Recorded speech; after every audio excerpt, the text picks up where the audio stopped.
Hello everyone and welcome to my preview for the 2022 Women's Tour. The World Tour kicks back off again, and as we head towards the Tour de France fair, this is a big goal for most of the riders. So let's take a look at the route and then the favourites for the race.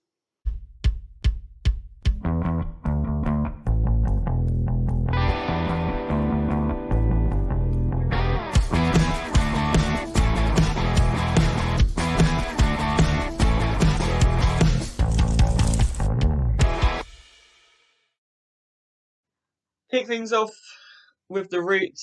Today starts and finishes in Essex. You start in Colchester, and we wind our way through to stage 6 on Sunday with a sprinter stage into Oxford.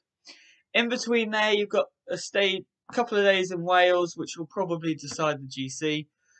I'm particularly looking forward to stage 5 to Black Mountain, a summit finish. It's not the hardest climb, but I'm sure it will do some damage at 5.2 kilometers at 5.9%.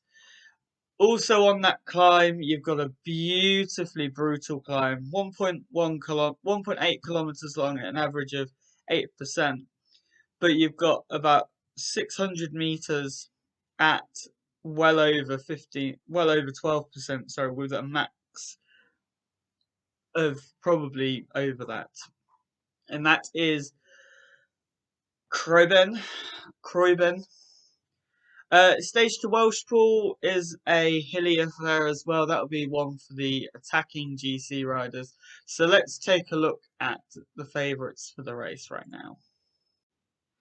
So let's take a look at the teams and how they are going to be looking to perform in the race. SD Works will be looking for Ashley Moorman for the GC, and aggressive racing with Chantel Vandenbroek Black and possibly the sprints with Elena Cecchini. DSM will be fully behind Lorena Wiebes, although it will be nice to see if Five for Georgie on British roads could get a bit of freedom. Grace Brown, the leader for FDJ, while I'm not sure who the leader is at Movistar. Nili Adoma and Alice Barnes will lead Canyon SRAM, and I fancy Nili Adoma to do a good result on GC. Trek Segafredo come with a strong team as you'd expect. They've got Chloe Hoskin, who will look for the sprints. Audrey Cordelin-Rago will play a aggressive role, and Elisa Longo Borghini will likely be their GC leader. They do also have Ellen van Dijk, who obviously just broke the hour record, so a super strong team from them. And Corinne Lebecki leads the team for Jumbo-Visma. Probably a good stage for her, maybe the one into Welshpool. Other riders, it will be interesting to see how they get on in a big race is Veronica Ewers. She picked up her first win of her career a few weeks ago, so let's see if she can do it in the big time. From a British point of view, we've got April Tacey and Lizzie Holden for Le Col. Team Coop have Jess Roberts. EF have Abby Smith.